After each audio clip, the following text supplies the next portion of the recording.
ഇപ്പൊ കാണിക്കുന്നത് ഞാൻ ആദ്യം മൈൽസ്റ്റോൺ മാർക്കറ്റിംഗ് തുടങ്ങിയപ്പോൾ ഒരു അവസ്ഥയും ഇപ്പോഴത്തെ കമ്പനി എവിടെ നിൽക്കുന്ന അവസ്ഥ പറഞ്ഞതിന് ശേഷം ഞാൻ എൻ്റെ കാര്യങ്ങളിലേക്ക് വരാം.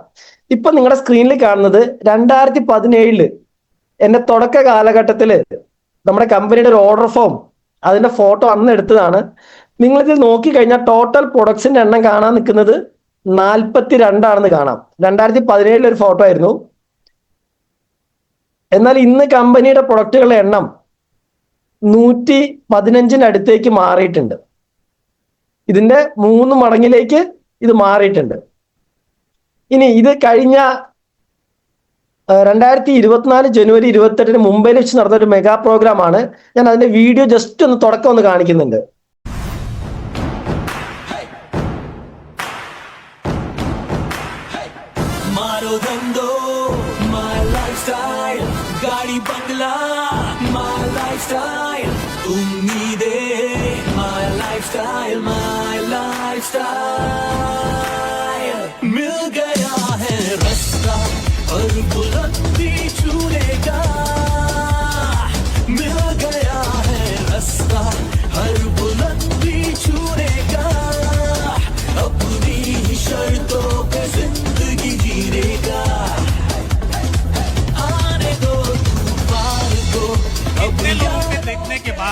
ये तो पता चला होगा कि डायरेक्ट सेलिंग का भविष्य क्या है।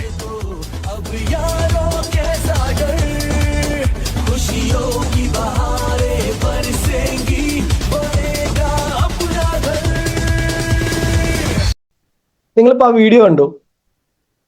ഞാൻ പറയാൻ ആഗ്രഹിക്കുന്ന കാര്യം, ഏകദേശം 1.5 ലക്ഷത്തോളം ആൾക്കാർ പങ്കെടുത്ത ഒരു പ്രോഗ്രാം ആയിരുന്നു.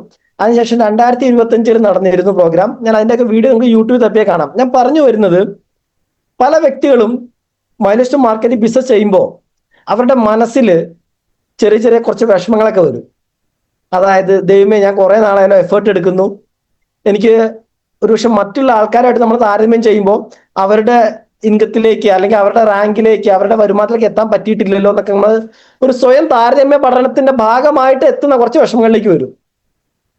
ചിലപ്പോൾ ചില ആൾക്കാർ ചിന്തിക്കുക എങ്ങനെയാണെന്ന് അറിയോ, ഇതിന്റെ കുറച്ചും കൂടെ അപ്പുറത്തേക്ക് കിടന്നിട്ടോ ഇനി ഞാൻ ചെയ്തിട്ട് കാര്യമൊന്നുമില്ല, ഇത് ഞാൻ എത്ര നാളെ ചെയ്യുന്നു, അല്ലെങ്കിൽ അവൻ എത്ര നാളെ ചെയ്യുന്നു, വലിയ മെച്ചമൊന്നുമില്ല എന്നൊക്കെ നമ്മൾ ചിന്തിക്കും. പക്ഷേ നമ്മൾ കഥ അറിയാതെ ആട്ടം ആടിയാൽ അല്ല ആട്ടം കണ്ടാൽ നമുക്ക് ഒരു കാര്യം ഉണ്ടാവില്ല, അല്ലെ?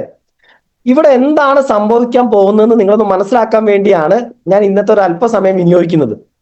ആക്ച്വലി നമ്മുടെ മാനേജ്മെന്റിന്റെ വിഷൻ എന്താണെന്നുള്ളത് കാണാൻ ഞാൻ ഈ വരുന്ന ഒരു 1.5 മിനിറ്റ് വീഡിയോ നിങ്ങളൊന്ന് കേൾക്കാൻ ആഗ്രഹിക്കുന്നു. നമ്മുടെ കമ്പനിയുടെ വിഷൻ, അദ്ദേഹത്തിന്റെ വിഷനെ പറ്റി പറയാണ്. അടുത്ത 5 വർഷം ഞാൻ ആ വീഡിയോ തുടങ്ങുന്നതിന് മുൻപ് ഒരു കാര്യം കൂടെ പറയാൻ പോകണം. കാരണം ഇപ്പൊ ഈ മീറ്റിംഗിൽ പങ്കെടുക്കുന്ന 400-നടുത്ത ആൾക്കാർ മനസ്സിലാക്കണം, ഞാനും നിങ്ങളും എന്താണ് ചെയ്യുന്നതെന്ന്, അല്ലെങ്കിൽ നമ്മൾ എങ്ങോട്ടാണ് പോകുന്നതെന്ന്. ഇത് മനസ്സിലാക്കി കഴിഞ്ഞാൽ ഈ ബിസിനസ്സിന് നമുക്കൊരു ബുദ്ധിമുട്ടുണ്ടാവില്ല. കാരണം ഈ ബിസിനസിന്റെ പ്രത്യേകത, അത് തുടക്കക്കാർക്ക് പെട്ടെന്ന് മനസ്സിലാവും. ഇടയ്ക്കിടയ്ക്ക് നിർത്താൻ തോന്നുന്ന ഒരു ബിസിനസ്സാണ് മൈൽസ്റ്റോൺ. എത്ര പേര് അനുകൂലിക്കുന്ന എനിക്കറിയില്ല, എനിക്കൊക്കെ തോന്നിയേണ്ട ആദ്യം പറയണം കേട്ടോ. ഇടയ്ക്കിടയ്ക്ക് ഇത് നിർത്തിക്കളയാൻ തോന്നും. ഇത് നിർത്തിയിട്ട് എന്താന്ന് ചോദിച്ചു കഴിഞ്ഞാൽ അതിനോട്ടൊരു ഉത്തരവല്ല താനും, അത് വേറെ കാര്യം. പക്ഷെ എന്നാലും എന്താ അറിയോ, മറ്റൊരു മേഖല പോലെ അല്ല. കാരണം ഇവിടെ നമുക്ക് മെന്റൽ ഒരുപാട് ചിന്തകളും എന്താ പറയാ, നമുക്ക് പ്രഷറുകളൊക്കെ വന്നേക്കാം.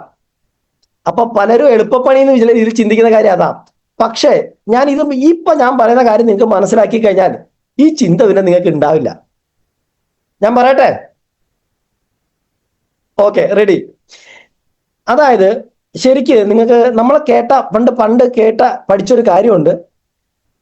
1947 നമുക്ക് ഇന്ത്യക്ക് രാഷ്ട്രീയ സ്വാതന്ത്ര്യം കിട്ടി ബ്രിട്ടനിൽ നിന്നും, അല്ലെ? അന്ന് ശരിക്കും അതിന്റെ കാരണക്കാരായ ഒരു ഈവന്റ്, ഇതിനൊക്കെ എന്താ പറയാ, തുടക്കം പിടിച്ച ഒരു ഈവന്റ് പണ്ട് സൗത്ത് ആഫ്രിക്കയിൽ വെച്ച് നടന്ന കഥ നമ്മൾ പല ആൾക്കാരും പണ്ട് കേട്ടിട്ടുണ്ട്, പഠിച്ചിട്ടുണ്ട്, അല്ലെ? അതായത് നമുക്ക് സ്വാതന്ത്ര്യം നേടിത്തന്നതിൽ ഏറ്റവും നമ്മുടെ പ്രമുഖ സ്ഥാനത്തുള്ള നമ്മുടെ മഹാത്മാഗാന്ധി, അദ്ദേഹത്തിന്റെ പഠന കാലഘട്ടത്തില് സൗത്ത് ആഫ്രിക്കയില് ട്രെയിനിൽ യാത്ര ചെയ്യുമ്പോൾ ഒരു വെള്ളക്കാരൻ അദ്ദേഹത്തിന്റെ കമ്പാർട്ട്മെന്റിലേക്ക് കയറി വന്നപ്പോൾ ഒരു ഇന്ത്യക്കാരനെ കണ്ടു. നമുക്കറിയാം എന്താ പിന്നീട് സംഭവിച്ചെന്നുള്ളത്, അല്ലെ? അദ്ദേഹത്തിനെ ചവിട്ടി പുറത്താക്കി ട്രെയിനിൽ നിന്ന്. അന്ന് മഹാത്മാഗാന്ധിയുടെ മനസ്സിലെടുത്ത ഒരു തീരുമാനമാണ് നിങ്ങളെ ഞാൻ അടിമത്തത്തിൽ നിന്ന് എൻ്റെ രാജ്യത്തിനെ മോചിപ്പിക്കുന്നുള്ളത്, അല്ലെ? സോ ആ വിഷനാണ് നമ്മൾ ഇന്ന് ആസ്വദിക്കുന്ന സ്വാതന്ത്ര്യം.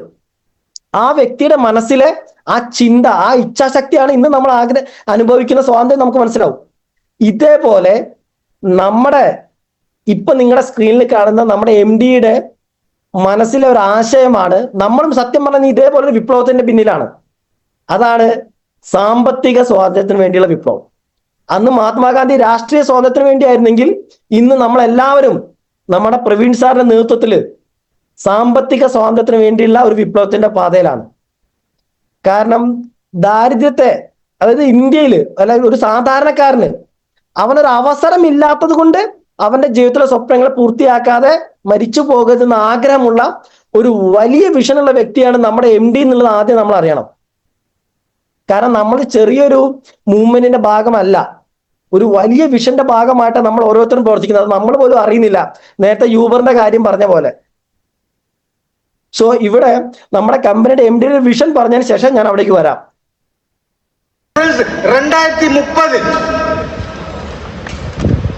2030 you are going to see MI Lifestyle is going to achieve $1 billion business. അത് അദ്ദേഹം പറഞ്ഞ ഇത്രയേ ഉള്ളൂ. 2025 പറഞ്ഞതാണ്.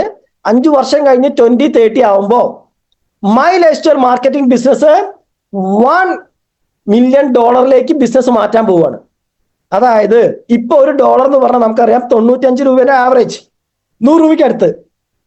അതായത് ടോട്ടൽ ഇൻകം ടേൺ ഓവർ 10,000 കോടി രൂപയിലേക്ക് ബിസിനസ് മാറ്റാൻ പോവുകയാണ് വരുന്ന കുറച്ച് വർഷങ്ങൾക്കുള്ളിൽ.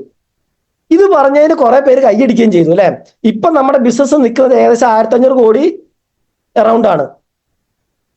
ഇപ്പൊ നമ്മൾ നിൽക്കുന്നത് 1,500 കോടിയുടെ അടുത്താണ്. ഈ ബിസിനസ്സിൽ നിന്നും ഇതിന്റെ 6 മടങ്ങിന്റെ മുകളിലേക്ക് പോകാൻ പോവാണ് വരുന്ന 4 വർഷം കൊണ്ട്.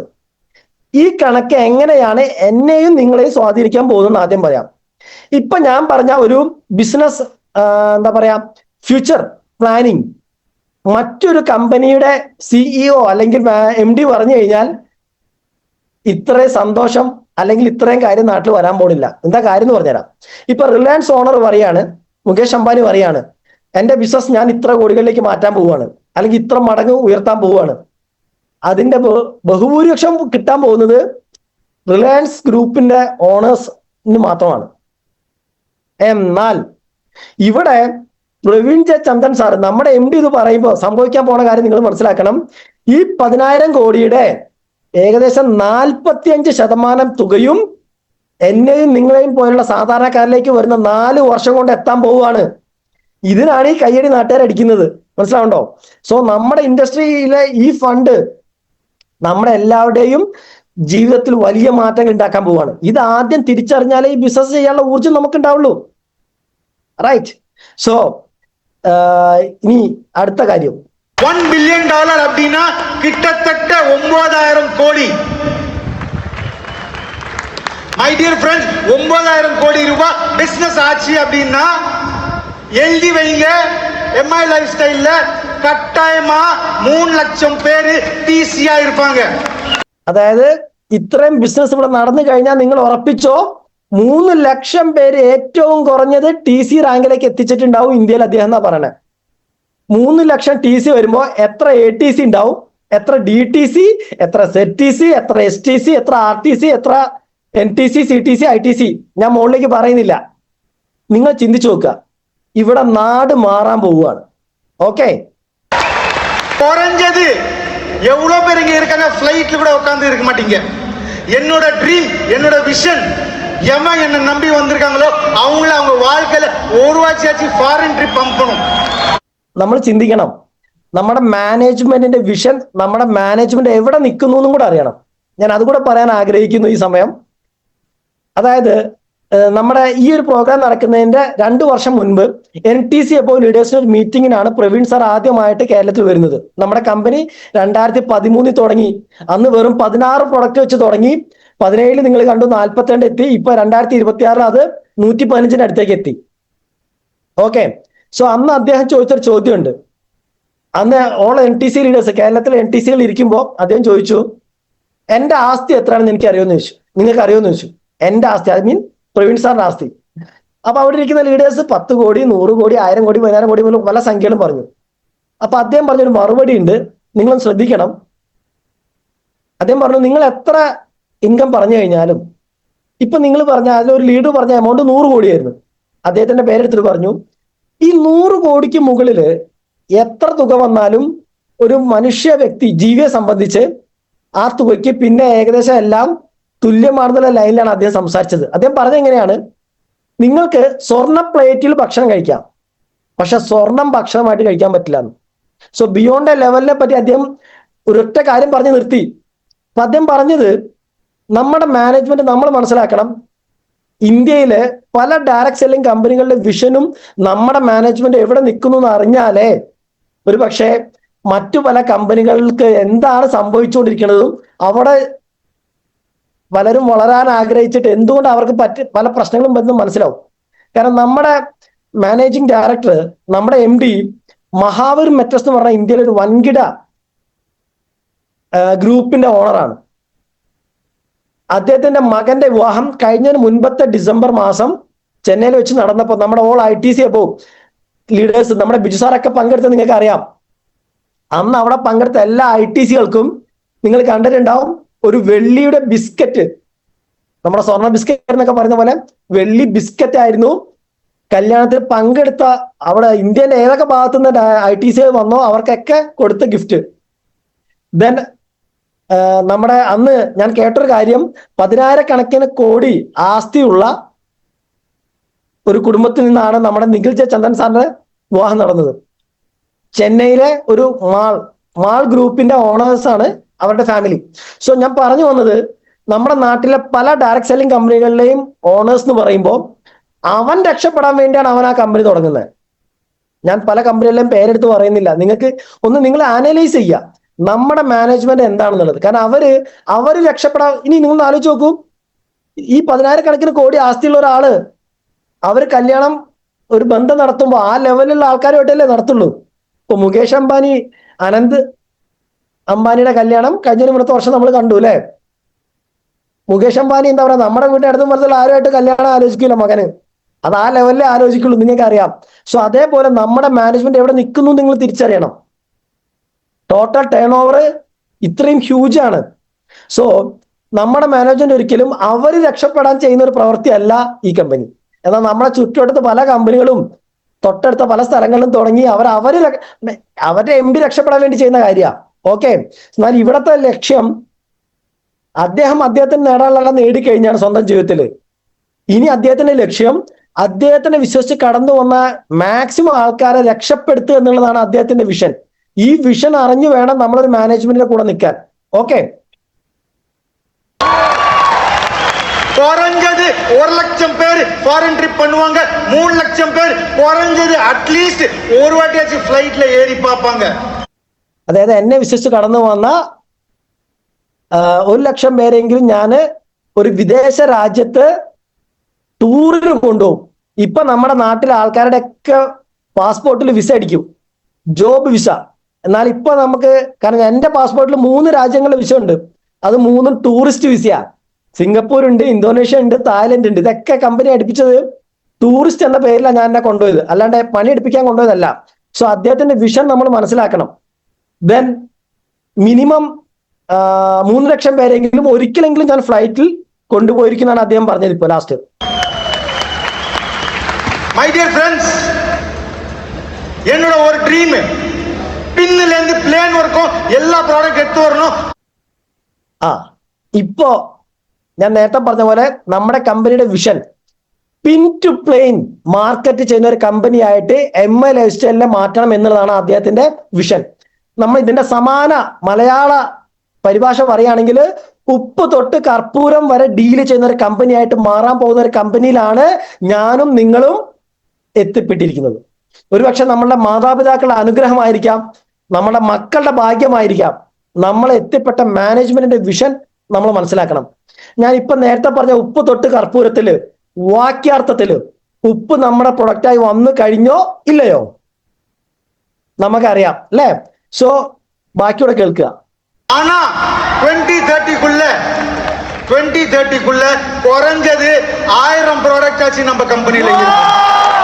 അതായത് ഈ 1000 പ്രൊഡക്ട്സ് കമ്പനി കൊണ്ടുവരുന്നത് ഇപ്പൊ നമ്മൾ പല ആൾക്കാരും വിചാരിക്കുന്നത് ഇപ്പൊ നമുക്ക് 115 ഉണ്ട്. ഇത് 1000ത്തിലേക്ക് എത്തിക്കുന്നത്, ഞാൻ പറയുന്ന കാര്യത്തിൽ എന്തെങ്കിലും ലോജിക് ഉണ്ടോ എന്ന് നിങ്ങൾ ചിന്തിക്കുക, എന്നിട്ട് നിങ്ങൾ തീരുമാനം എടുക്കുക. അല്ലാതെ ഞാൻ പറഞ്ഞത് നിങ്ങൾ കണ്ണടച്ച് കേൾക്ക്, എന്താ പറയുക, കണ്ണടച്ച് വിശ്വസിക്കേണ്ട ആവശ്യമില്ല. അതായത് ഞാൻ എൻ്റെ ടോട്ടൽ ഐഡികളുടെ എണ്ണം ഇന്നലെ ചെക്ക് ചെയ്യുമ്പോൾ അത് ഏകദേശം 45,000ത്തിന്റെ തൊട്ടടുത്താണുള്ളത്. ഞാൻ എൻ്റെ സ്ലൈഡ് കാണിക്കുന്നില്ല. അതായത് ഒരു CTC റാങ്കിൽ നിൽക്കുന്ന എൻ്റെ ടീമിലെ ടോട്ടൽ ഐഡികളുടെ എണ്ണം 45,000 ആണെങ്കിൽ ഞാൻ കമ്പനിയിൽ ചെക്ക് ചെയ്തപ്പോൾ ടോട്ടൽ CTCകളുടെ എണ്ണം 300 കടന്നിട്ടുണ്ട്. ഞാൻ ഓൺലി CTCകളുടെ എണ്ണം മാത്രമാണ് പറയുന്നത്. സോ അതിന്റെ മുകളിൽ ITCകളും എന്താ പറയാ ഡയമണ്ട് ഒക്കെ ഉണ്ട്, നിങ്ങൾക്ക് അറിയാം. ഇനി അതിന്റെ താഴത്തേക്കുള്ള ആൾക്കാരുടെ എണ്ണം നിങ്ങൾക്ക് അറിയാം. സോ ഇത്രയധികം അച്ചീവ്മെന്റ് വരുമ്പോൾ ഞാൻ പറയുന്ന കാര്യം എന്താണ്, പക്ഷെ നമ്മൾ ചിന്തിക്കുന്നത് എനിക്ക് മാറ്റമില്ല, അല്ലെങ്കിൽ ഞാൻ എന്ന വ്യക്തി ഇത്രയും നാളെ വർക്ക് ചെയ്യുന്നു, എനിക്കൊരു ഗ്രോത്തും വന്നിട്ടില്ല, എനിക്ക് മാറ്റമില്ല എന്നായിരിക്കും നിങ്ങൾ ചിന്തിക്കുന്നത്. എന്നാൽ നിങ്ങൾ മനസ്സിലാക്കിക്കോളൂ, കളി മാറാൻ പോവുകയാണ്. എങ്ങനെയാണെന്നല്ലേ? അതായത് മൈ ലൈഫ്സ്റ്റൈൽ മാർക്കറ്റിംഗ് കമ്പനിയുടെ ബാർഗെയിനിങ് കപ്പാസിറ്റി മാറിക്കഴിഞ്ഞു. കഴിഞ്ഞ 13 വർഷം കൊണ്ട് ഞാൻ ഇപ്പൊ പറഞ്ഞ, ഞാൻ ചിന്തിക്കുന്ന ഒരു കണക്ക് പ്രകാരം ഒരു 2 മുതൽ 3 കോടിക്കടുത്ത ആൾക്കാർ ഓൾറെഡി മൈ ലൈഫ്സ്റ്റൈൽ കുടുംബങ്ങളായി മാറിക്കഴിഞ്ഞിട്ടുണ്ട്. എന്താണ് ഇതിന്റെ വാല്യൂ എന്നായിരിക്കും നിങ്ങൾ ചിന്തിക്കുന്നത്. കമ്പനിയിൽ കുടുംബങ്ങൾ കൂടിക്കഴിഞ്ഞാൽ, ഇപ്പൊ ഞാൻ ഒരു ഉദാഹരണം പറയാം, ഇപ്പൊ 2 കോടി ആയിട്ടില്ല എന്ന് ചിന്തിക്കുന്നവരുണ്ടെങ്കിൽ എന്തായാലും കുറച്ച് കഴിഞ്ഞാൽ ആവും. ഇനി ഞാൻ നിങ്ങൾക്ക് ഉൾക്കൊള്ളാൻ വേണ്ടി ഒരു സംഖ്യ പറയാം. ഇപ്പോ 1 കോടി കുടുംബങ്ങളാണ് മൈ ലൈഫ്സ്റ്റൈൽ അസോസിയേറ്റ് ചെയ്തതെന്ന് ഇപ്പൊ സങ്കല്പിക്കുക. ശ്രദ്ധിച്ച് കേൾക്കണേ, ഇത് മനസ്സിലായി കഴിഞ്ഞാലേ നിങ്ങൾക്ക് ഗെയിം മനസ്സിലാവുള്ളൂ. ഈ 1 കോടി കൺസ്യൂമേഴ്സ് ഇവിടെ എത്തിക്കഴിഞ്ഞാൽ നാളെ കമ്പനിക്ക് ഇന്ത്യയിലെ ഏത് ലീഡിംഗ് കോർപ്പറേറ്റ് കമ്പനിയായിട്ടും സംസാരിക്കാൻ ഉള്ള ഒരു പോയിന്റ് നമ്മുടെ കയ്യിലുണ്ട്. ഇപ്പൊ ഉദാഹരണം പറയാം, നമ്മൾ ഈ 1000ത്തോളം പ്രൊഡക്ട്സ് ഓരോരോ പ്രൊഡക്റ്റ് ആയിട്ട് ആയിരുന്നു എന്നതിനേക്കാൾ കൂടുതൽ ഞാൻ ചിന്തിക്കാൻ ആഗ്രഹിക്കുന്നത്, ഒരു പക്ഷെ നാളുകളിൽ കമ്പനിക്ക് ഒരു റീറ്റെയിൽ കമ്പനി ആയിട്ട് ഒരു അസോസിയേഷൻ വന്നേക്കാം. ഒന്നും കൂടെ വ്യക്തമായിട്ട് പറഞ്ഞു കഴിഞ്ഞാല്, ഇപ്പൊ ഉദാഹരണം, നമ്മുടെ കമ്പനി മാനേജ്മെന്റ് മുൻപ് കോഴിക്കോട് വന്നപ്പോൾ നിഖിൽ സാറ് പറഞ്ഞൊരു ഓപ്ഷൻ ആയിരുന്നു, അതായത് നാളുകളിൽ നിങ്ങൾക്ക് ഈ കമ്പനിയിൽ പെട്രോൾ എന്നൊരു പ്രൊഡക്റ്റ് പ്രതീക്ഷിക്കാന്ന് അദ്ദേഹം അന്ന് പറഞ്ഞിരുന്നു. അതെങ്ങനെയാണ് ഇനി സംഭവിക്കാൻ പോണെന്ന് പറഞ്ഞുതരാം. ഉദാഹരണത്തിന് ഭാരത് പെട്രോളിയം കോർപ്പറേഷൻ BPCLുമായിട്ട് നമ്മുടെ മാനേജ്മെന്റ് ഒരു ചർച്ച നടത്തുകയാണ്. നമ്മുടെ മാനേജ്മെന്റിന് പറയാൻ പറ്റുന്ന വാക്കിതാണ്, നിങ്ങൾക്ക് മനസ്സിലാവുന്ന സംഖ്യ പറയാം, 1 കോടി കൺസ്യൂമേഴ്സിന് ഞങ്ങൾ തരാം, അവര് നിങ്ങളുടെ കയ്യിൽ നിന്ന് പെട്രോൾ വാങ്ങിക്കോളാം, ഞങ്ങൾക്ക് എന്ത് മാർജിൻ തരും? ഈ ചോദ്യം ചോദിക്കാനുള്ള വലിപ്പത്തിലേക്ക് നമ്മുടെ കമ്പനി മാറി എന്നുള്ളത് മനസ്സിലാക്കുന്നവനെ ഈ ബിസിനസ് എങ്ങോട്ടാണ് പോകുന്നതെന്ന് മനസ്സിലാവുള്ളൂ. ഇന്ന് നമ്മൾ ആഗ്രഹിക്കുന്ന ഏത് പ്രൊഡക്റ്റും നാളെ ഈ കമ്പനിയിൽ വരാൻ നിമിഷങ്ങൾ മതി എന്ന് ആദ്യം അറിയണം. കാരണം അതാത് കമ്പനികളുടെ മാനേജ്മെന്റിനോട് നമ്മൾ ചെയ്യാൻ പോണ ബാർഗെയിൻ ഈ സംഖ്യ വെച്ചിട്ടാണ്. വേണ്ട, നിങ്ങൾക്ക് മനസ്സിലാവുന്ന ഒരു കാര്യം പറയാം. നമ്മളിപ്പോ ഒരു പേന വാങ്ങുകയാണ്, തൊട്ടടുത്ത കടയിൽ പോയി നമ്മൾ പറയാ, നമ്മുടെ കടക്കാരൻ പറഞ്ഞു ഈ പേന 10 രൂപ എന്ന് പറഞ്ഞു. അപ്പൊ നമ്മൾ ചോദിക്കുകയാണ്, ഞാനിത് 10 എണ്ണം എടുത്തോളാം, ഇത് എനിക്ക് എത്രയ്ക്ക് തരുമെന്ന് ചോദിച്ചു കഴിഞ്ഞാൽ അത് അതേ 10 രൂപയ്ക്ക് തന്നെയാണോ പിന്നെ കിട്ടുക? ഉമർ സാറേ കുറഞ്ഞു അല്ലേ? സോ ഇതേപോലെ ഇത് എണ്ണം കൂട്ടിയാൽ പ്രൈസിനെ നമുക്ക് കമ്പയർ ചെയ്യാൻ പറ്റും, ഇബ്രാഹിം സാർ പറഞ്ഞ പോലെ അല്ലേ? സോ ഇതേപോലെ 1 കോടി കൺസ്യൂമേഴ്സ് വന്നു കഴിഞ്ഞാൽ നമ്മുടെ കമ്പനിയുടെ ബാർഗെയിനിങ് കപ്പാസിറ്റി മാറിക്കഴിഞ്ഞാൽ നാളെ ഇവിടെ അത്ഭുതങ്ങൾ സംഭവിക്കാൻ പോവാണ്. ഇത് ഇന്ന് മനസ്സിലാക്കാൻ ദൈവം നിങ്ങളെ അനുഗ്രഹിക്കട്ടെ എന്ന് മാത്രമേ എനിക്ക് പ്രാർത്ഥന ഉള്ളൂ. ഇന്ന് നിങ്ങൾ ആഗ്രഹിക്കുന്ന അത് ചിലപ്പോൾ ഒരു 2 വീലർ ആയിരിക്കും, ചിലപ്പോൾ കാർ കമ്പനി ആയിരിക്കും. നമ്മളുമായിട്ട് ഇനി ടൈപ്പ് വരാൻ നമ്മുടെ ഇൻഫ്രാസ്ട്രക്ചർ ഡെവലപ്മെന്റ് ഓൾറെഡി ഡെവലപ്പ് ചെയ്ത് കഴിഞ്ഞു, നെറ്റ്വർക്ക് ഡെവലപ്പ് ആയി കഴിഞ്ഞു. ഇപ്പൊ ഞാൻ ഈ പറഞ്ഞ പെട്രോൾ BPCLോട് പറയാണ്, BPCLോട് ബാർഗെയിൻ ചെയ്തു കമ്പനി. അപ്പൊ അവര് പറയാണ് ഇപ്പൊ ഏജന്റുമാർക്ക് കൊടുക്കുന്ന പോലെ 3.50 നിങ്ങൾക്ക് തരാമെന്ന് പറഞ്ഞു വെച്ചോ. അപ്പൊ അപ്പുറത്ത് ഇന്ത്യൻ ഓയിൽ കോർപ്പറേഷൻ പറയാണ് 1 കോടി കൺസ്യൂമേഴ്സ് ഉണ്ടെങ്കിൽ ഞങ്ങൾ 3.75 തരാം. നിങ്ങൾക്ക് മനസ്സിലാവുണ്ടോ? കാരണം 1 കോടി കൺസ്യൂമർ ഒരു ദിവസം 100 രൂപയ്ക്ക് പെട്രോൾ അടിച്ചാൽ ടോട്ടൽ വിറ്റുവരവ് എത്രയായി? ഓ, കണക്ക് ചോദിക്കരുത് സാറേ, രാവിലെ വെറും വയറ്റില്. ആ, ഇവിടെ കുറച്ച് കണക്ക് മാത്രം ചിന്തിച്ചാൽ ഞങ്ങളുടെ കിളി പോവും. ഞാൻ പറഞ്ഞ മനസ്സിലായോ? 1 കോടി കൺസ്യൂമർ 100 രൂപയുടെ കച്ചവടം നടത്തിയാൽ 100 കോടിയായി. ഒരു മാസത്തേക്ക് 3000 കോടി കച്ചവടം. BPCLന് വേണ്ടാന്ന് പറയാൻ പറ്റുമോ നമ്മുടെ ടൈപ്പ്? ഇനി നിങ്ങൾ വിചാരിക്കുന്ന അടുത്ത ഒരു കാർഡ്, ഇതൊക്കെ എൻ്റെ ഒരു വിഷനാണ്. നാളെ വന്നിട്ട് നിങ്ങൾ പോയിട്ട് ലീഡേഴ്സിനോട് എന്നോട് ചോദിക്കണ്ട എവിടെ കാർഡ് എന്ന് ചോദിക്കണ്ട. ഞാൻ ഉദാഹരണം പറയാം. നമ്മുടെ ടൈപ്പ് വന്നു, നമുക്കൊരു ക്രെഡിറ്റ് കാർഡ് പോലെ, ഒരു ഡെബിറ്റ് കാർഡ് പോലെ കാർഡ് വന്നു. അതിൽ മൈലേസ്റ്റലിന്റെ പേരും BPCLന്റെ അല്ലെങ്കിൽ ഇന്ത്യയിലെ ടൈപ്പിന്റെ കാർഡ് വന്നു. ആ കാർഡിൽ നമ്മൾ 1000 രൂപ കയറ്റി. ആ 1000 രൂപയ്ക്ക് നമ്മൾ പെട്രോൾ പമ്പിൽ പോയി സ്വൈപ്പ് ചെയ്യുമ്പോൾ നമുക്ക് പെട്രോൾ അടിക്കാം. കയറ്റുന്ന 1000-ന് നിശ്ചയ ശതമാനം BV നമുക്ക് കിട്ടുകയും ചെയ്യും. അതായത് ഒന്നും കൂടെ എളുപ്പത്തിൽ പറഞ്ഞാൽ 1 ലിറ്റർ പെട്രോൾ അടിക്കുമ്പോൾ നമുക്ക് ഒരു 50 പൈസ 1 രൂപ കുറഞ്ഞ് കിട്ടാം. നിങ്ങൾ ഒരു കാര്യം കൂടെ മനസ്സിലാക്കണം, 75% BV തരാനും അല്ലെങ്കിൽ വലിയ പേ ഔട്ട് തരാനും പറ്റുന്ന ഒരു പ്രൊഡക്റ്റ് അല്ല പെട്രോൾ. എന്നാലും 1 രൂപ കുറഞ്ഞ് കിട്ടുന്ന പറഞ്ഞു കഴിഞ്ഞാൽ നാട്ടുകാരൻ, ഇപ്പൊ നിങ്ങൾ വീട്ടിൽ നിന്ന് ഇറങ്ങി ജോലിക്ക് പോണ വഴിയിൽ 2 പമ്പുണ്ട്. ഒരു സ്ഥലത്ത് പെട്രോളിന് ആക്ച്വൽ MRP, മറ്റേ സ്ഥലത്ത് 1 രൂപ കുറവ്. നിങ്ങൾ എവിടുന്ന് പെട്രോൾ അടിക്കും? കുറവുള്ളോടത്തല്ലേ അടിക്കുള്ളൂ. സോ ഈ കാർഡിൽ കയറ്റിയ പൈസ, ഇനി BPCLനോട് പറയുന്ന അടുത്ത കാര്യം, ഞങ്ങൾ അഡ്വാൻസ് പേയ്മെന്റ് തരാം എന്നിട്ട് നിങ്ങൾ പെട്രോൾ എന്നാ പറയണേ. ഇവർക്ക് മാറ്റി വെക്കാൻ പറ്റുമോ? നമ്മളെ തള്ളിക്കളയാൻ പറ്റുമോ? ഹലോ. ഓക്കെ. സോ ഇനി അടുത്ത കാര്യം, നാളെ വന്നേക്കാന്നാട്ടോ പറയണത്. ഞാൻ അത് എടുത്തു പറയാം, ഓൺലി ഫോർ ഇല്ലിസ്ട്രേറ്റീവ് പർപ്പസ്. നാളെ വന്നിട്ടില്ല എന്ന് പറഞ്ഞ് ചോദിച്ചേക്കരുത്. നിങ്ങൾ ചിന്തിക്കുക, ഞാൻ പറയുന്നതിൽ യാഥാർത്ഥ്യം ഉണ്ടോന്ന്. നിങ്ങളുടെ കോമൺ സെൻസ് യൂസ് ചെയ്യാം. നാളെ നമ്മുടെ ഓൾ ഓവർ ഇന്ത്യയിലെ റിലയൻസ് സ്മാർട്ടുമായിട്ട് നമ്മുടെ കമ്പനിക്ക് ഒരു ടൈപ്പ് വന്നു എന്ന് വിചാരിക്കുക. ഒരു വ്യക്തി, നമുക്കറിയാം, മിനിമം ഒരു മാസം വീട്ടിലേക്ക്, നിങ്ങളൊന്ന് ചാറ്റിൽ ടൈപ്പ് ചെയ്യണേ, ഒരു മാസം ഒരു വ്യക്തിക്ക് ഗ്രോസറി വീട്ടിലേക്ക്, എന്താ പറയാ, നമ്മുടെ നിത്യോപയോഗ ഉൽപ്പന്നങ്ങൾ, അരി, ഭക്ഷണങ്ങൾ, അരി, മസാല, പച്ചക്കറി, എല്ലാ ഐറ്റം മിനിമം എത്ര രൂപയുടെ ഉൽപ്പന്നം ഒരു മാസം ഒരു വീട്ടിലേക്ക് വേണ്ടി വരും? വേണമെങ്കിൽ പെട്രോൾ ഉൾപ്പെടുത്തിക്കോ. ഒരു മാസം എത്ര രൂപ ചെലവ്? 10,000. ഓക്കെ, സടക്കത്തുള്ള സാർ പറഞ്ഞു, മതി, ഞാൻ അത് വെച്ച് സംസാരിക്കാം. ഇനി വേറെ ആരെങ്കിലും എന്തെങ്കിലും വരുന്നുണ്ടോ? ഇല്ല. മുസ്തഫ സാറും 10,000, എല്ലാവരും 10,000-ത്തിലാണ് നിൽക്കുന്നത്. റെഡി. മിനിമം എമൗണ്ട് ആണല്ലോ പെട്രോൾ ഉൾപ്പെടെ. പിന്നെ അതിൽ നോക്കണ്ട. 20K, അതായത് അല്ലെങ്കിൽ അതിന്റെ മുകളിലേക്ക് നിങ്ങൾ പറയുന്നുള്ളൂ. 20K. ഓക്കെ. ഓക്കെ. നാളെ നമ്മൾ റിലയൻസുമായിട്ട് ടൈപ്പ് വന്നു. എക്സാമ്പിൾ വിചാരിക്കുക, മുകേഷ് അംബാനിയായിട്ട് പ്രവീൺ സാർ ചർച്ച ചെയ്യാൻ പോണ കാര്യം, ഞങ്ങളുടെ കയ്യിൽ 1 കോടി കൺസ്യൂമേഴ്സ് ഉണ്ട്. നാളെ മുതൽ 25,000 ഓക്കെ എമൗണ്ട് ലീറ്റ് നിങ്ങൾ പറഞ്ഞ പോലെ. നാളെ ഈ 1 കോടി കൺസ്യൂമേഴ്സ് നിങ്ങളുടെ കയ്യിൽ നിന്ന് സാധനങ്ങൾ വാങ്ങിക്കും. ഞങ്ങൾക്ക് എത്ര മാർജിൻ തരും എന്നുള്ളൊരു ചോദ്യം മാനേജ്മെന്റ് ചോദിച്ചു കഴിഞ്ഞാൽ റിലയൻസ് ഒരു സംഖ്യ പറയും. ഇവിടെ റിലയൻസ് മാത്രമല്ല കോർപ്പറേറ്റ് സെക്ടറിലുള്ളത്, അല്ലേ, റീറ്റെയിൽ ഇൻഡസ്ട്രിയിലുള്ളത്. ബിർളയുടെ മോറുണ്ട്, ടാറ്റയുടെ ബിഗ് ബാസ്ക്കറ്റ്, ഓൺലൈൻ മുതൽ എല്ലാവരും ഉണ്ട്, അല്ലേ. ഇവർക്ക് എല്ലാവർക്കും ഈ 1 കോടി കൺസ്യൂമേഴ്സിനെ കിട്ടുക എന്ന് പറഞ്ഞാൽ ആരും വേണ്ടാന്ന് പറയില്ല. കാരണം എല്ലാവരും കച്ചവടത്തിനാണ് വന്നിരിക്കുന്നത്. 1 കോടി ആൾക്കാരുടെ കയ്യിൽ നിന്ന് ഇപ്പൊ നിങ്ങൾ നേരത്തെ എഴുതിയ 10,000 വെച്ച് കിട്ടിയാൽ ഒരു മാസത്തെ വിറ്റുവരവ് എത്രയാ? നിങ്ങൾക്ക് മനസ്സിലായി.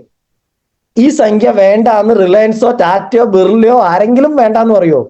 ഒരു പക്ഷെ നാളെ നമ്മുടെ കമ്പനി ഓൺ ഔട്ട്ലെറ്റ് കൊണ്ടുപോകുന്നു നമുക്കറിയില്ല. ഞാനിപ്പോ ഒരു എക്സാമ്പിൾ, ഇപ്പോൾ ഓൾറെഡി ഇൻഫ്രാസ്ട്രക്ചർ ഡെവലപ്ഡ് ആണ് റിലയൻസ് സ്മാർട്ടിന്റെ. അതായത് റിലയൻസ് സ്മാർട്ട് ഒരു ടൈപ്പ് വന്ന് നേരത്തെ പറഞ്ഞ കാർഡ് വന്നു എന്ന് വെച്ചോ, ആ കാർഡിൽ നമ്മൾ 10,000 കയറ്റുമ്പോൾ നമുക്ക് നിശ്ചയ ശതമാനം BV കിട്ടും. ആ BV ഉപയോഗിച്ച് നമ്മൾ ആ കാർഡ് വെച്ച് അവിടുന്ന് പർച്ചേസ് ചെയ്യുമ്പോൾ ഒന്ന് നമുക്ക് ഡിസ്കൗണ്ട് ആണ്. കാരണം 10,000 കയറ്റിയാൽ ഓൾറെഡി BV കയറുന്ന പറഞ്ഞാൽ നമുക്ക് ഡിസ്കൗണ്ട് ആണെന്ന് മനസ്സിലായല്ലോ. ഒന്നുകൂടെ മനസ്സിലാവുന്ന ഭാഷയെ പറഞ്ഞാല്, നമ്മുടെ നാട്ടിൽ ഇപ്പൊ ആൾക്കാർ റേഷൻ കാർഡ് ഉപയോഗിക്കുന്നുണ്ട്. എന്തിനു വേണ്ടിയാ? സബ്സിഡി റേറ്റിൽ സാധനങ്ങൾ വാങ്ങിക്കാൻ, അല്ലേ. ഇപ്പൊ അവിടെ ഉള്ളത് അരി, മസാല, പച്ചക്കറി അല്ല, അരി, അല്ലേ, മെയിനായിട്ട്.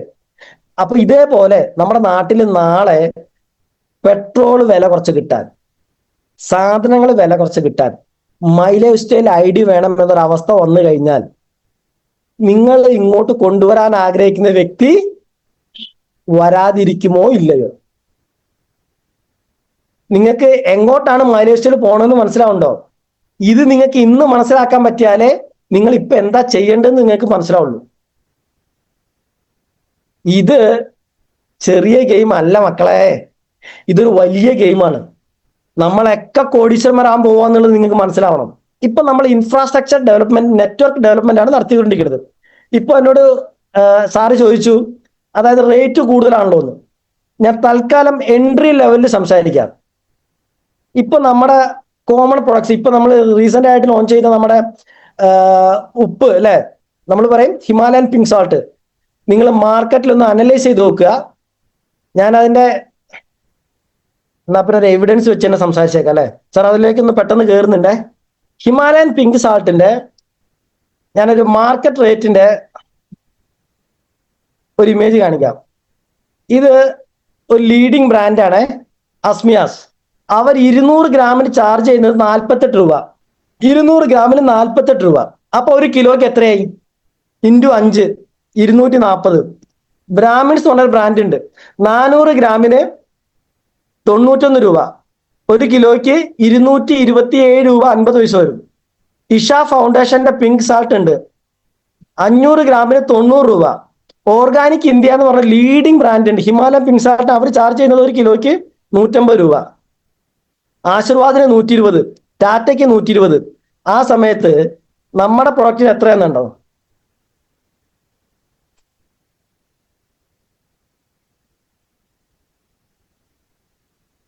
മാർക്കറ്റിൽ ഏറ്റവും എക്കണോമിക്കൽ നമ്മുടെ പ്രൊഡക്റ്റാ. ഇത് മാർക്കറ്റിൽ ഇറങ്ങി കാണാനും ഇതൊന്ന് പഠിക്കാനും നമ്മൾ തയ്യാറായി കഴിഞ്ഞാൽ നമുക്ക് മനസ്സിലാവും ഇത്രയും എക്കണോമിക്കലി ഡയറക്ട് സെല്ലിംഗിൽ വിൽക്കുന്ന വേറൊരു കമ്പനി ഇന്ന് ഇന്ത്യയിൽ ഇല്ല. ഇത് നമ്മൾ അറിയണം. ഞാൻ അതിനകത്ത് കാണിച്ചത്. ഓക്കെ, നമ്മൾ പറഞ്ഞു വന്ന കാര്യം. സോ നമുക്ക് കമ്പനിയുടെ ബാർഗൈനിങ് കപ്പാസിറ്റി മാറിക്കൊണ്ടിരിക്കുകയാണ്. സോ നാളെ റിലയൻസ് ടൈപ്പ് വന്നു കഴിഞ്ഞാൽ ഞാൻ പറഞ്ഞില്ല 10,000 കോടി ഒരു മാസം കച്ചവടം തരാന്ന് പറഞ്ഞാൽ റിലയൻസ് വേണ്ടെന്ന് പറയില്ല. സോ ഇതൊക്കെ ഇനി അത്ഭുതങ്ങൾ സംഭവിക്കാൻ പോവുകയാണ്. ഇത്രയും നാള് എനിക്കൊന്നും മാറ്റം ഉണ്ടായില്ലല്ലോ എന്നായിരിക്കും നമ്മൾ ചിന്തിക്കുന്നത്. പക്ഷെ കമ്പനി മാറി. അത് തന്നെ, ഇങ്ങോട്ട് വന്ന ആളുകൾ ഐഡിയ അടിക്കും. അതെ സാർ എഴുതിയിട്ടുണ്ട്. സോ നമ്മളെ യഥാർത്ഥ കോമ്പറ്റീഷൻ തുടങ്ങാൻ പോവുക. ഇപ്പോ ഞാനൊരു ഉദാഹരണം പറയാം. ഇപ്പൊ നമ്മുടെ ഒരു ലീഡർക്ക് ഒരു 10 പേരെ ടീം ഉണ്ടാക്കി എന്ന് വിചാരിക്കുക. ഈ മാറ്റങ്ങളൊക്കെ മാറിയ സമയത്ത് ആ 10 പേരെ ടീമുള്ള ലീഡർക്ക് അയാളുടെ ടീമിലെ 10 പേർക്കും ഇതേ ഓപ്ഷൻ ഉണ്ടല്ലോ. അവർക്കൊരു കാർഡ് കിട്ടും. കാർഡ് വഴി അവരുടെ വീട്ടിലേക്ക് ആവശ്യമുള്ള സാധനങ്ങൾ വാങ്ങുമ്പോൾ വിലക്കുറവിൽ കിട്ടും എന്ന് പറഞ്ഞു കഴിഞ്ഞാൽ അവർ ഇവിടുന്ന് സാധനം വാങ്ങുള്ളൂ. അവരത് വാങ്ങിക്കഴിഞ്ഞാൽ 10 പേരുടെ ടീമുള്ള ലീഡർക്ക് ടോട്ടൽ വിറ്റ് വരവ് എത്രയായി? 1 ലക്ഷം രൂപ അല്ലെ? ഈ 1 ലക്ഷം രൂപ ഇപ്പൊ നമുക്കറിയാം. 1 ലക്ഷം രൂപയുടെ കച്ചവടം ഇപ്പോ G75 വെച്ച് നടന്നാൽ, വീക്ക് സൈഡിൽ നടന്നാൽ ഒരു ലീഡർക്ക് അതിന്റെ 9% രൂപയിലാണ് പറയുന്നത്, BV-ലല്ല, കമ്മീഷൻ കിട്ടും. എന്നാൽ ഈ ഗ്രോസറി ഐറ്റംസ് ഒന്നും നിങ്ങൾ 9% ഒന്നും പ്രോഫിറ്റ് പ്രതീക്ഷിക്കരുത്. പെട്രോളിനൊന്നും അതിന്റെ 1% കിട്ടുന്നു സങ്കല്പിക്കുക. 1 ലക്ഷം രൂപയുടെ 1% എത്രയാ? പിന്നെയും കണക്ക് 1000 രൂപ. Okay, ready. 10 പേരുടെ ടീമിന് പകരം ഒരു ലീഡർ 100 പേരെ ടീം ഉണ്ടാക്കി. മാസം കിട്ടുന്ന കമ്മീഷൻ എത്രയാ? ഈ എല്ലാ മാറ്റങ്ങളും മാറിക്കഴിഞ്ഞാൽ 10,000 രൂപ മാസ ശമ്പളം, മാസ പ്രോഫിറ്റ്. ഇനി 100-ന് പകരം 1000 പേരെ ടീം ഉണ്ടാക്കി, 1 ലക്ഷം രൂപ മാസ വരുമാനം. ഇന്ന് രാവിലെ മുതൽ വൈകുന്നേരം വരെ പണിക്ക് പോയ മാസം കിട്ടൂല പൈസ, നിങ്ങൾക്ക് എല്ലാവർക്കും അറിയാം. ആ സമയത്ത് ഈ 1 ലക്ഷം മന്ത്ലി കിട്ടാൻ ചെയ്യേണ്ട ഏക കാര്യം 1000 പേരെ ടീം ഉണ്ടാക്കുക എന്നുള്ള ഒറ്റ കാര്യം. ഈ കാര്യം നിങ്ങൾക്ക് മനസ്സിലായി കഴിഞ്ഞാൽ ഈ ഇൻഡസ്ട്രി ഇത്രയും ബ്യൂട്ടിഫുൾ ആണ്. നമ്മളിവിടെ ശരിക്കും വന്നത് ഈ ടീം ഉണ്ടാക്കാനാ. അല്ലാതെ നമ്മളിവിടെ പലരും ആരെയൊക്കെയോ കുറ്റം പറഞ്ഞിട്ട് സമയം കളയാൻ. കുറെ പേര് അപ്ലൈനെ കുറ്റം പറയുന്നുണ്ട്, കുറെ പേര് അസോസിയേറ്റിനെ കുറ്റം പറയുന്നുണ്ട്, കുറെ പേര് ഇനിയും വന്നിട്ടില്ലാത്ത ആൾക്കാരെ കുറ്റം പറയുന്നുണ്ട്. ഇതുകൊണ്ടൊന്നും ഒരു കാര്യമില്ല. ആകെ കൂടെ ചെയ്യേണ്ടത് നമ്മുടെ ഓർഗനൈസേഷനിൽ എത്രമാത്രം വലിയ ഒരു ടീം ഉണ്ടാക്കാൻ നമുക്ക് പറ്റുമോ അത്രയും വലിയ ഇൻകം നമ്മുടെ തലമുറയിലേക്ക് കൊണ്ടുപോകാൻ പറ്റുന്ന ഒരു റീറ്റെയിലിംഗ് ഇൻകത്തിലേക്കാണ് നിങ്ങളെ ക്ഷണിക്കുന്നത്. ഈ ഗെയിം ആർക്കും മനസ്സിലായിട്ടില്ല. എല്ലാവരുടെയും ആൾക്കാരുടെ വിചാരം ഇപ്പോഴും എന്തോ സോപ്പും പേസ്റ്റും വിറ്റ് കിടക്കുന്ന പരിപാടി എന്നാ. ഈ റീറ്റെയിലിംഗ് കോർപ്പറേറ്റ്സ് ആവാനുള്ള ഒരു അവസരമാണ്. ഇപ്പൊ നമ്മുടെ അനീഷ് ബാബു സാറിന്റെ ഒക്കെ ഞാൻ ഈ അടുത്തൊരു ടീം നോക്കിയപ്പോൾ 5 ലക്ഷത്തിന് മുകളിൽ ആൾക്കാരാ. ഒന്ന് ആലോചിച്ച് നോക്കൂ, 10,000 രൂപ വെച്ചിട്ട് എത്ര ടേൺ ഓവർ, എത്ര ഇൻകം. സോ ഈ ഇൻകത്തിലേക്കാണ് സുഹൃത്തുക്കളെ നിങ്ങൾ ഓരോരുത്തരെയും വിളിക്കുന്നത്. ഇത് നമ്മൾ അറിയണം. പക്ഷെ നമ്മുടെ ഒരു അപ്ലൈ ഇത് നമുക്ക് പറഞ്ഞു തന്നിട്ടില്ല എന്ന് വെച്ചിട്ട് ഇത് നമ്മൾ അറിയാതായി പോരുത്. ഇത് നമ്മൾ തിരിച്ചറിയണം. സോ ഇത്രയും വലിയൊരു വിഷനുള്ള ഒരു കമ്പനിയിലാണ് നമ്മളൊക്കെ എത്തിപ്പെട്ടിട്ടുള്ളത്. അത് ആരോ ഇപ്പൊ പറഞ്ഞു, ഇവിടെ ചെറുത് വലുതൊന്നുമില്ല. നിങ്ങൾ പ്രവർത്തിക്കാൻ തയ്യാറാണെങ്കിൽ എത്ര ഇൻകം നിങ്ങളുടെ വീട്ടിലേക്ക് കൊണ്ടുപോകാൻ നിങ്ങളെ സഹായിക്കുന്ന ഒരു പ്ലാറ്റ്ഫോമാണ് MI ലൈഫ് സ്റ്റൈൽ. സോ അതിന്റെ ചുക്കാൻ പിടിക്കുന്ന ഒരു മാനേജിംഗ് ഡയറക്ടറും വിഷനും നമുക്കുണ്ട്. സോ ഇത് ഏറ്റെടുക്കാൻ നിങ്ങൾ ഓരോരുത്തരും ആത്മാർത്ഥമായിട്ട് തയ്യാറെടുക്കണം എന്നാണ് എനിക്ക് പറയാനുള്ളത്. നിങ്ങൾ കമ്പനിയുടെ വിഷൻ മനസ്സിലാക്കൂ. കഥ അറിയാതെ ആട്ട കാണല്ലേ, കാര്യമില്ല. നമ്മളെ ഇത്രയും വലിയൊരു അവസരത്തിലേക്ക് പ്രപഞ്ചശക്തി നമ്മളെ എത്തിച്ചിട്ടുണ്ട്. ഇതൊന്ന് വേണ്ട രീതിയിൽ ഉപയോഗിച്ചാൽ നാളുകളിൽ നിങ്ങൾ ഓരോരുത്തരും നിങ്ങളുടെ കുടുംബത്തിലെ എന്നല്ല, നിങ്ങളുടെ സമൂഹത്തിലെ ഏറ്റവും വലിയ എന്താ പറയാ എക്കണോമിക്കൽ പവറുകളായിട്ട് മാറാനുള്ള ഒരു ഓപ്പർച്യൂണിറ്റിയാണ് ഈ അവസരം നമുക്ക് തന്നത്. ഈ തിരിച്ചറിവോട് കൂടി വേണം ഇന്ന് മുതൽ ഈ മേഖല നിങ്ങൾ ഓരോരുത്തരും സമീപിക്കാൻ എന്ന് ആത്മാർത്ഥമായി ആഗ്രഹിച്ചുകൊണ്ട് എന്നെ ഇങ്ങോട്ട് ക്ഷണിച്ച എല്ലാ ലീഡേഴ്സിനും ഒരുപാട് നന്ദി പറഞ്ഞുകൊണ്ട് നമുക്ക് എല്ലാവർക്കും വലിയ ഉയരങ്ങൾ ഒരുമിച്ച് നമുക്ക് എല്ലാവർക്കും കാണണമെന്ന് ആഗ്രഹിച്ചുകൊണ്ട് ഞാൻ വിടവാങ്ങുന്നു.